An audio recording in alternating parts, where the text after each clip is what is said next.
2 millions de dollars par bateau. C'est donc le prix à payer pour chaque navire souhaitant franchir le détroit d'Ormuz. Droit de passage mis en place par l'Iran et ce peu importe le droit maritime et la libre circulation.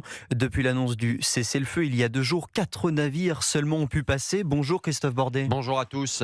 On vient de l'entendre, la réouverture d'Ormuz se fait au compte-gouttes.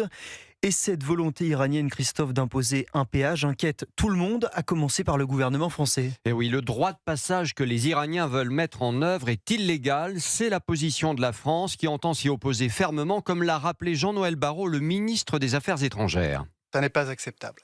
Parce que la liberté de navigation dans les eaux internationales est un bien commun de l'humanité, qui ne doit être contrarié par aucune entrave et par aucun droit de passage. Alors dans les faits, la France pourrait saisir le tribunal international du droit de la mer, mais ses pouvoirs sont limités.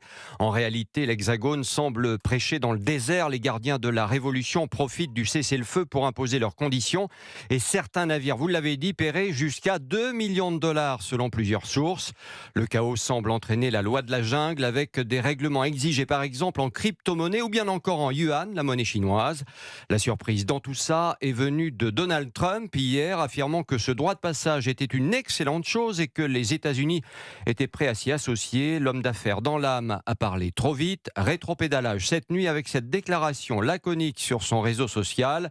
Ils ont intérêt à ne pas le faire et à arrêter maintenant. Merci Christophe Bordet en direct pour Europe 1.